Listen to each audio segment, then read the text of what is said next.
at the manor. We didn't even know where we were going to have a temple at that point. And then Bhaktivedanta Manor was found. And so Radha Gokulananda were always, destined to come to the new temple wherever it was going to be in England. They came with 7 outfits. It was meant to be installed on Janmashtami, and we did it on Janmashtami. And now he's offering. This is the first offering to the deities, and Prabhupada is personally offering the deities their bhoga. Prabhupada's very involved in the whole installation. He comes down into the temple room. They're about to offer him a garland. He doesn't accept the garland because there's none on the deities. And then he personally supervises the bathing of the deities. Then he personally supervises the men that carry the deities and put them up. And then Malati dressed Krishna, I dressed Radharani. And then he came in. It was personally, he's hurrying us up, to dress the deities quickly. Prabhupada was, you do it in a certain amount of time. The deities, they were originally meant to have gone to Scotland, but I guess Krishna's desire was to stay at the manor because that's where they ended up. Anyway, I picked them up from the airport. We had this Russian vehicle at the time, and I remember driving this vehicle out to Heathrow Airport, to the cargo area, and there were the 2 boxes with the deities in them.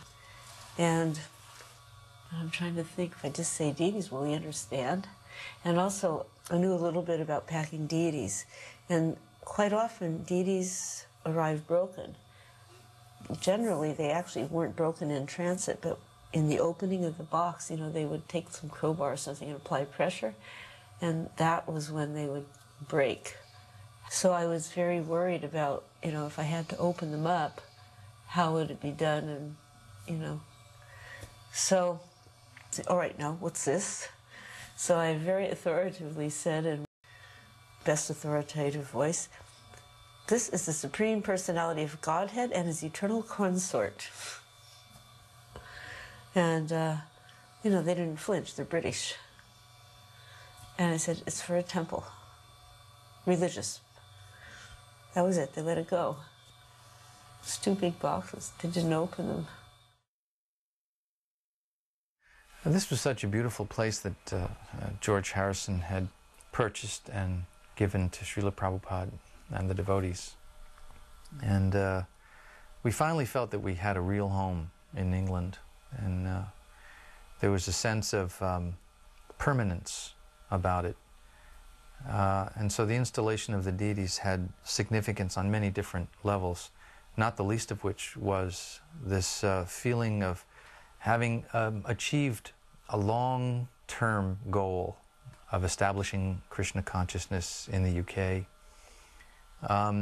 which of course had historic significance as well as emotional significance. I mean, England having been the invading force that had governed India for so long, and now Krishna consciousness coming to England and establishing itself permanently as the spiritual force in England was very significant.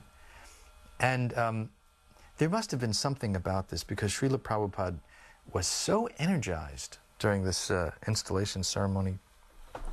His lecture after the deities had been installed, and he offered the Aarti ceremony, and there's wonderful dancing. He was jumping up and down, going around and around the deities. When Srila Prabhupada offered the first Aarti to Sri Radha Gokulananda, I was photographing him. I stood behind the Aarti tray and simply focused the entire time on Srila Prabhupada. And as I was doing that, I was struck by how gracefully he offered the different items. The beautiful circles he made with the ghee lamp and the little circles within the circles. And also I was even more struck by how focused he was on Sri Radha Gokulananda. I was certainly focused on him, and all the other devotees pretty much were focused on Prabhupada. But Prabhupada was focused on the Lord and on pleasing them. This whole event was not about him, but it was about the pleasure of Sri Radha Gokulananda and the pleasure of his spiritual master. Looking at him as I was, I could feel that. And when he finished the Aarti, and he started circumambulating the deities, again his movements were very graceful, very rhythmic, and it was for the pleasure of the Lord. And we were so engrossed in what Prabhupada was doing that when he gave just a little movement of his hands, indicating that we also should participate in dancing for the pleasure of Sri Sri Radha Gokulananda, immediately all the devotees were involved in dancing for the Lord. And it was an ecstatic moment. We were so delighted to be part of this historic event that now Srila Prabhupada had a firm base, a beautiful base, Bhaktivedanta Manor, where Krishna consciousness could be expressed by his followers. And from that base, they could start to spread Krishna consciousness throughout the country. When you got to do service, personal service to Srila Prabhupada, I always felt like I was in another world, you know what I mean? You were just so wrapped up in the service that you were performing and so intent on doing that, that everything else, you know, almost nothing else, that probably the world could have blown up around you and you wouldn't have noticed that that had happened. So this is Prabhupada doing this Aarti, and to be personally so involved and be able to dress the deities and being in the deity room when Prabhupada offered the prasadam and now doing the Aarti, you know, it was definitely a very exceptional feeling. And after, you'll see when he comes to the point where he starts circumambulating the deities and then invites the whole temple room into the deity room. There's a lot of space. This is a big room, so there's space behind the altar. At very few occasions I felt just this amazing energy. Every time Prabhupada danced, or he raised up his hands for people to dance, there was this energy, and just the whole, you know, everyone felt it, and you were just lifted off your feet by this ecstatic energy. Be able to do that with Srila Prabhupada and dance with him so closely, it was absolutely amazing. I was serving in Bury Place at the time, and it wasn't my time to go out to the manor. We all had turns. But I just felt there was no way that I could miss this installation of Krishna by Prabhupada. And I ran away for the day. I didn't actually get to see very much of it because there were so many devotees there and it was so crowded. I just remember seeing Prabhupada placing a garland over Gokulananda when he was standing in the steel bowl on the floor. But then once the curtains were open again, when the deities were dressed and Prabhupada performed Aarti, he led everyone in circumambulation around the deities. And he danced all the way around there. And everyone was just beside himself with joy in seeing Prabhupada's happiness at having Radha Gokulananda there.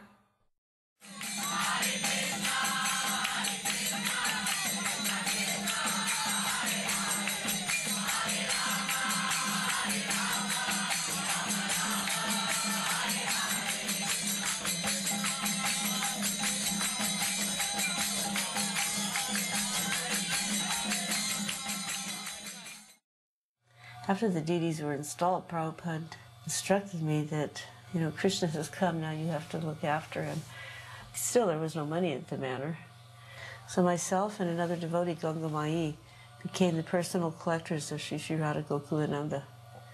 And we'd go out every afternoon until 11 o'clock at night and collect for them. You know where we went? We went to the pubs. We just had these cans and we'd just say, you know, because it was so raucous in the pubs, you couldn't really talk, we just collected for charity. Sometimes they'd say for the blue boy at the manor. So it's kind of a purification and atonement, and to remember why we were just, you know, doing what we were doing, we would wake up the deities every morning and perform Mangal Aarti. And I remember one night, we got in really late and the temple was locked.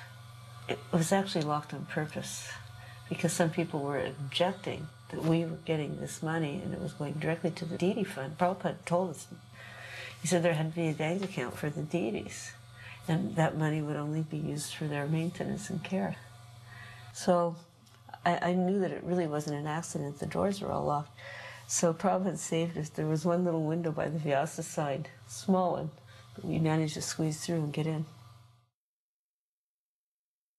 And it was a very full day because Sam Shinder had invited all these dignitaries. So there are all these people